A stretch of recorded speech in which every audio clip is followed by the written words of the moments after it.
What's going on, everybody? Hankeshh here. Welcome back to the SmackDown summary. In this video, I'm going to give you my reactions to SmackDown, what I liked, what I didn't like, what I think is going to happen, what I think should change, all that jazz. And if you want to share your thoughts on SmackDown, just leave a comment below, click the like button, and hit subscribe as well while you're down there. All right, let's get into it. The first thing I want to talk about is the crowd. I'm not gonna lie, the crowd in the first half of the show was kind of dead. It could have just been that I was watching the show on my phone this time instead of, at my computer with these headphones on. But it seemed like for the first couple segments of the show, it was dead. Like they had no reaction, or they had very little reaction, and then they just went back to not making much noise. Maybe my mind is still stuck back in Australia and that incredible crowd that they had, because international crowds are always 10 times better than US local crowds. I'm sorry. It's the truth. It's the truth. But it really wasn't until halfway through that Ilya and Alistair US title match that the crowd really started getting into the show again. And I guess technically the latter half of the show is where most of the exciting stuff was, so I understand why they were louder for that part. I don't know. I felt like just the energy was off, and it kind of bogged down this episode of SmackDown. No hate on Arizona, no hate on Tempe. I'm sure you guys are great. I'm sure in person it was loud as hell. Through the screen, through the TV feed, it wasn't hitting. I don't know why. All right, but enough of that. Let's get into the wrestling. So let's talk about the biggest thing that happened on SmackDown, in my opinion, and that is that Jade Cargill turned heel. I think this is a great direction for Jade Cargill. It gives her more depth to her character, makes me a little bit more interested in her again. After that match between her, Tiffy, and Nia a couple weeks ago on SmackDown, she got that big cut on her forehead. She looks like a star. Like, that was a star-making moment, and I think to elevate her even more, this character change is going to do wonders for her. And the whole respect thing between Jade and Tiffy, like them being both babyfaces fighting for the respect of each other, I don't know, it just wasn't clicking with me, and I'm pretty sure it wasn't clicking with the rest of the audience as well, or at least a good majority of the audience. So the fact that now they turned her heel and they're giving them a proper feud, a proper build, some animosity between them, I think it'll do wonders. And I don't know, just this heel swagger that Jade has. I don't know if it was the outfit she was wearing on this show. I don't know if it was just the face she was making. Bro, when Jade is not smiling, trying to be this goody-goody baby face, and she's that heel, she has that mean look on her face. She's mean mugging everybody. She has this like evil aura, this cool badass aura. Back in AEW when Jade was a heel, she was doing some of her best work. That's when she went on that big undefeated streak run with the championship and all that. So hopefully they do something like that with her, make her look like an unbeatable badass, make her look dominant as hell, give her a run with the title. Let's see how it goes. I love Tiffy. Tiffy's a Minnesota girl. I gotta support. Tiffy's my favorite women's wrestler right now. Tiffy's had almost a year plus run with the title. Let's give it to somebody else. Let's see what someone else can do with it. It might be a nice refresh to see Tiffy chasing the championship instead of, her defending it. So, on this episode, Tiffy had a match with Kiana James. Quick note on Kiana James and Julia. A crazy stat that I had to look up. I wanted to see who had wrestled more matches in the recent months. Julia or Kiana James. They've wrestled the same amount of matches. One person is supposed to be a semi-manager who wrestles sometimes, and the other one's supposed to be a US champ who's supposed to have feuds and wrestle bangers. And they've had the same amount of TV matches. Like, come on. Please give Julia something to do with that title. Give her a feud. Now, this is just fantasy booking here, but I think WWE is trying to build this long-term story with Kiana and Julia, having Kiana be her manager, and she's still wrestling, and then one of them is going to turn on the other. But that moment is not going to be good if you don't have something to build up this US title, if you don't have other feuds to show the relationship between Kiana and Julia, to show how good Julia is in the ring, how good her character is, then that turn's going to mean nothing. Now, obviously, this turn is just hypothetical, but in my mind, if that's their plan, they got to show that. Even if that's not their plan, they just have to show something where Julia has a character. Her run in NXT was amazing. I loved watching her in NXT, but she's just losing that star power on the main roster. Please, let's get her in a feud. You have some good, talented women on your SmackDown roster. Like, I know they don't get much screen time, but Julia can definitely fight those guys and put on bangers. Look what they did with the US title. Everyone was groaning when Sami Zayn first won the US title, but at the end, everyone's like, hey, he was great. The open challenge was great because he had good matches. So give Julia that time to have matches, to build a character, to build a storyline. And I think that US title for the women can be just as important. Sorry, a little bit of a tangent. I had to say that. I like Julia. Julia was great at NXT. They need to do something with her on the main roster, please. They might be teasing something with Chelsea and Julia, maybe. They had a little backstage segment, but come on, let's speed it up. Let's get Julia in the ring, please. Okay, anyways, that's enough of that. Let's get into something else before I get super heated and punch something. I guess the next biggest thing that happened on the show was the whole main event stuff between Cody, Drew, and Jimmy. The whole night, people are being like, who did this to Jacob? Who attacked Jacob? And Jimmy was convinced that it was Drew. And Drew's like, it wasn't me. I'm innocent. It was probably Cody. Drew McIntyre just doing what Drew McIntyre does as a heel. Great work as a heel, by the way. And all their stuff led to a no DQ match between Jimmy and Drew. I'm not gonna lie, this Jimmy and Drew match, even though it was no DQ, there was use of tables and chairs and all that stuff. They were brawling in the crowd. I felt like this match didn't need to be no disqualification. I get it. They wanted to show that Jimmy was angry. Jimmy doesn't want to have a regular match. He wants to just fight somebody. But like, I don't know. They just didn't have enough time on the show to let a no DQ match marinate, to let it really show the brutality of it. I think what they accomplished in this no DQ match, they could have very well accomplished in a regular, normal wrestling match. It didn't really hit as a main event. Only because it was a no DQ and I was expecting more of a no DQ match. But whatever. With that being said, happy that Drew won. Happy that Drew is getting a build-up, before his match at Saturday night's main event against Cody. I'm still excited about where they go with Jimmy's character. I'm still excited about the match between Drew and Cody.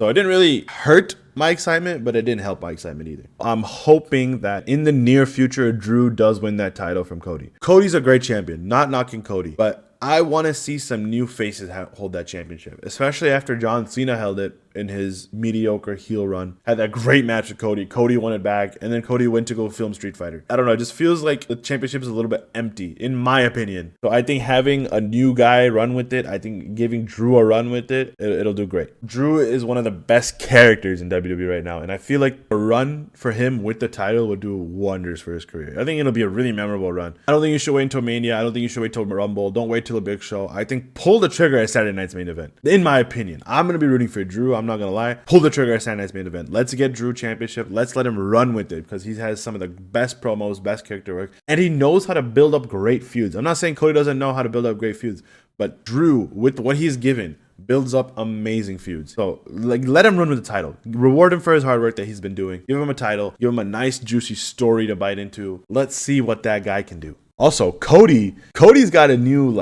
edge to him. You know what I mean? Cody kicks off the show being like, it was very uncharacteristic of me to hit the belt over Drew, but am I going to apologize? Hell no. Get that big baby face pop. And then Drew comes out and instantly Cody is like, enough. He gets super angry. He starts seeing red. Cody is getting more angry and angry as the weeks go on. He's fighting with less respect and more anger. And we saw that edge from Cody, at the beginning of the year when he had his feud against Kevin Owens. Seeing it here again, I think they're planting the seeds for something with Cody. I ain't gonna lie, I'm a Cody fan. I'm a Cody crybaby. I love face Cody. He's such a great guy, great poster man for the company, and people are cheering him as a face. So I feel like you shouldn't change that right now. People are saying turn Cody heel. Cody's gonna turn heel very soon, very soon. I don't think it's gonna be very soon, guys. I think it's still gonna be a long time down the line. Especially if everyone wants Cody Rhodes to be the guy that attacked Jacob. Jacob's gonna be out until deep into 2026. You can't turn Cody heel now and then have that be paid off later. If you want Cody to be the guy that attacked Jacob, that's when you turn him heel, when you reveal that he's the guy that attacked him. Can't turn him now because then I feel like it's going to lose steam. But I do agree that a heel Cody run would be amazing. Homelander Cody. Yeah, everyone's been saying it. Homelander Cody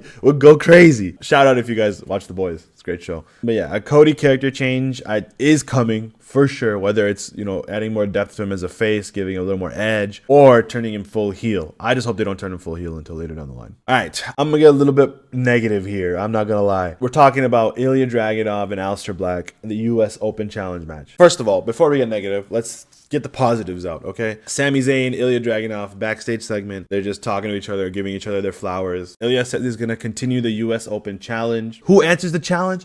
Aleister Black. Yes, sir. Aleister Black is great. This match is going to be great. And it was great. Aleister Black and Ilya Dragunov put on a banger. I think this was match of the night for sure. Only one slight thing about the match that was kind of awkward, made me chuckle a little bit, was when Zelina Vega took out Ilya Dragunov right in front of the ref, and the ref didn't DQ the match. He just threw out Zelina. I get it. You were building up to a moment, which we're going to talk about here, but I thought that was just funny. I thought out of this, we were finally going to get a feud for the US title between Aleister Black and Ilya Dragunov. But then Damian Priest got involved. Cost Aleister the match. Man, it seems like this feud is continuing. And my immediate reaction when watching this was why. I thought that Aleister and Damian had put a bow on their feud, ended it. I thought their feud was over, okay? I thought their feud had a great ending with Zelina Vega joining Aleister Black and, adding to Aleister's character. I thought they would use that moment and boost up Aleister Black into a title picture, whether it was the US title or the WWE Championship. And then when he answered the open challenge, I'm like, cool, US title feud between Aleister and Ilya is gonna cook. But then Damian comes back distracts Alistair, and just continues that feud, which I feel like they don't need to. Like, I don't see the point of having another match between Alistair and Damian. Sure, like, okay, Zelina got involved and Damian wants his leg back. I think Damian needs to go and focus on something else.